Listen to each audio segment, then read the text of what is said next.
Over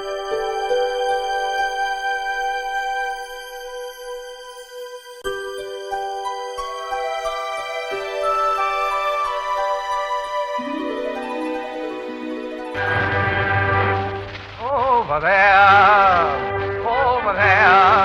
send the word over there, that the Yanks are coming, the drums coming everywhere, so beware, say a prayer, send the word to beware, we'll be over, we're coming over, and we won't come back till it's over.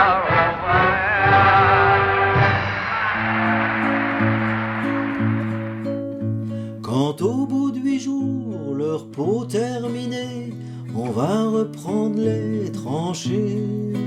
Notre place. La guerre de mouvement du début de la Première Guerre mondiale laissa rapidement la place, en 1915, à une guerre d'usure entre les belligérants. La terrible bataille de Verdun marquera l'année 1916, suivie par la non moins tristement célèbre offensive de Nivelles, au chemin des Dames, durant le printemps 1917. Pendant cette phase statique, l'utilisation de l'avion va devenir capitale pour rassembler des informations sur les réseaux de tranchées et les positions d'artillerie. Pour la première fois aussi, les avions seront utilisés pour bombarder les dépôts de ravitaillement derrière les lignes adverses. L'aviation fut également d'un grand secours lorsque l'Allemagne poursuivit une guerre navale à outrance en prenant pour cible les routes commerciales alliées afin de stopper l'approvisionnement américain et forcer le blocus naval instauré par la Royal Navy à son encontre. Les redoutables sous-marins allemands U-boats firent alors des ravages. Pour leur échapper, en février 1917, le capitaine du Polkrea, un cargo charbonnier à vapeur anglais, échoua son navire sur la plage de la Paris-Prénaud à Saint-Hilaire-de-Riez. D'autres n'eurent pas cette opportunité, et on relèvera 86 bateaux français et alliés coulés au large des côtes vendéennes durant la guerre. Many ground troops had to be trained for fighting in France.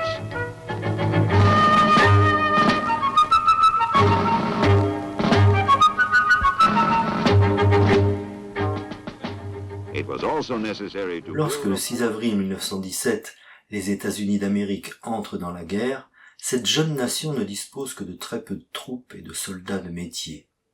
Sa flottille d'avions, pourtant toute récente, n'était pas adaptée au combat, mais ses ressources en matériel semblaient infinies. Afin de garantir le bon acheminement de ce matériel sur le vieux continent, plusieurs missions mixtes se succédèrent, validant l'installation de 11 bases de protection réparties de Dunkerque à Bayonne. Lors de ces échanges, le maire de Saint-Nazaire, Louis Brichot, jouera un rôle déterminant dans le choix de son port pour le débarquement des troupes et du matériel de l'oncle Sam. Sur les terres maréchines, l'US Navy retiendra Fromentine et Barbâtre pour la protection maritime et la surveillance de l'embouchure de la Loire, et Saint-Jean-de-Mont et Saint-Hilaire-de-Riez pour l'établissement d'une grande école de tir aérien. Les premières troupes transatlantiques fouleront le sol insulaire de Noirmoutier le 10 février 1918 afin d'y établir une base destinée à recevoir les hydravions. 4 mois plus tard, le 29 juin, les premiers hydravions Curtiss HS-11 amérissent dans la baie de Bourgneuf. La base de Fromentine et Barbâtre sera opérationnelle du 17 août 1918 au 28 janvier 1919.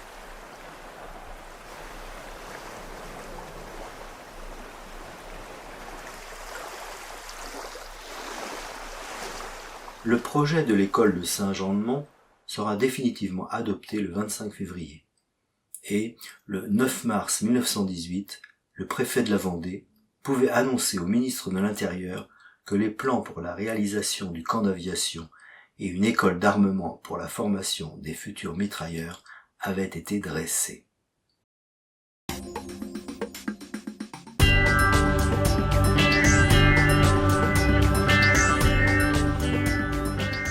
Bien que les 4/5e de la base se situaient sur la commune de Saint-Hilaire-d'Orier, l'armée américaine la référencera sur Saint-Jean-de-Mont. La base nécessita la réquisition de 4 fermes. La ferme du Champ-Gaillard, la ferme des 10 Écus, la ferme du Roseau-Gaillard et enfin la ferme de la Caillauderie. L'ensemble du site couvrira une surface d'environ 200 hectares, divisée en 3 entités, une école d'artillerie aérienne, une école d'armement et enfin un centre de formation et d'essai en artillerie.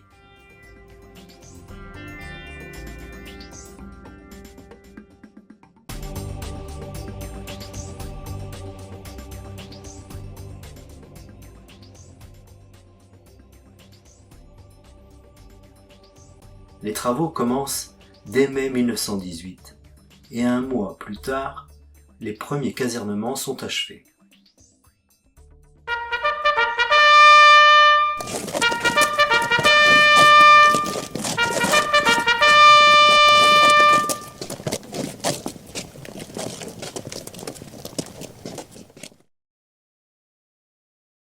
L'école d'armement de la Caillauderie était constituée d'une trentaine de baraquements abritant des salles de cours et des casernements d'étudiants, ainsi qu'un centre d'essai en artillerie consacré à des travaux de recherche et d'expérimentation.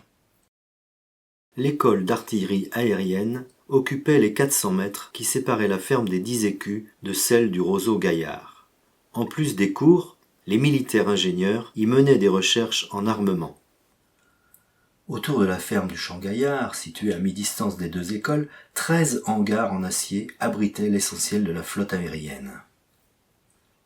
À proximité de l'exploitation agricole se trouvaient 2 salles de conférence et les terrains d'envol. Plus d'1 km² avaient été nivelés et divisés en 2 immenses parcelles séparées par un rideau d'arbres. Dépourvues de pistes marquées, ces grandes étendues enherbées offrait aux pilotes la possibilité de décoller face au vent, quelle que soit sa direction. Le rôle principal du lieu était la formation au pilotage et à la poursuite, dont l'enseignement fut confié à la section du 36e escadron de l'US Army, complété à compter du 1er novembre 1918 et jusqu'à la fin du conflit par des instructeurs français détachés de la base de Cazaux en Gironde. La formation au sol et en vol variait selon la qualification des pilotes, allant pour les plus expérimentés de 4 à 5 jours de mise à niveau jusqu'à 3 semaines pour les plus novices. Ce complément de formation n'était pas superflu, chaque avion ayant ses propres caractéristiques de vol. Au Champ-Gaillard, les Français et les Anglais vont assurer une formation complémentaire des pilotes US, à la reconnaissance aérienne, au largage de bombes, et à la chasse-poursuite.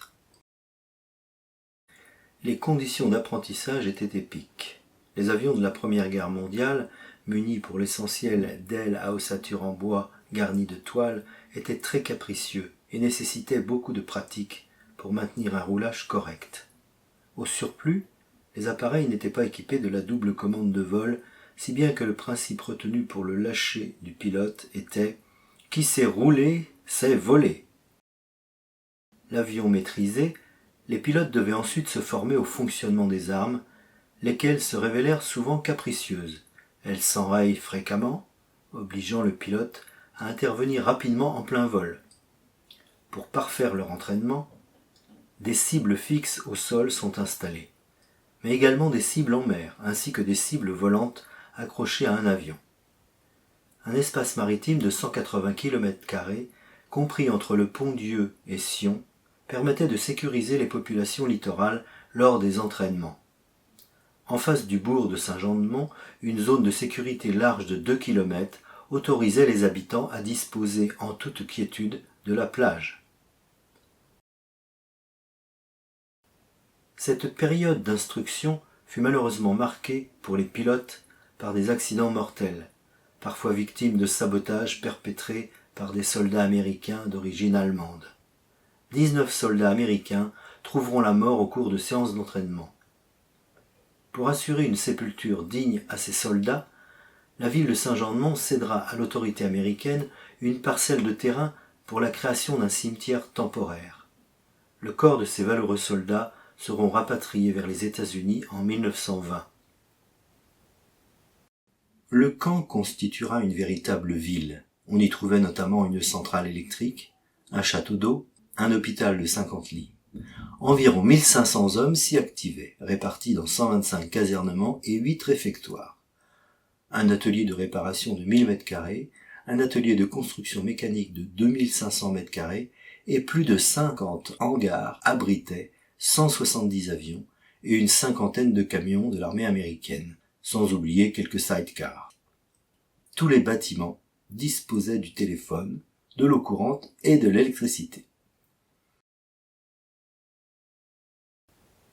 157 pilotes d'observation, 54 pilotes de poursuite, 20 artilleurs d'observation et 35 artilleurs de poursuite furent diplômés à l'issue de leur formation au sein de l'école de Saint-Jean-de-Mont-Saint-Hilaire-d'Orier.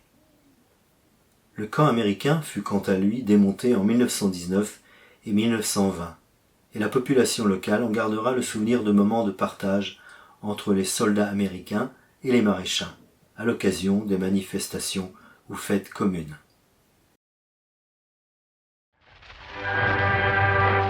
Over there,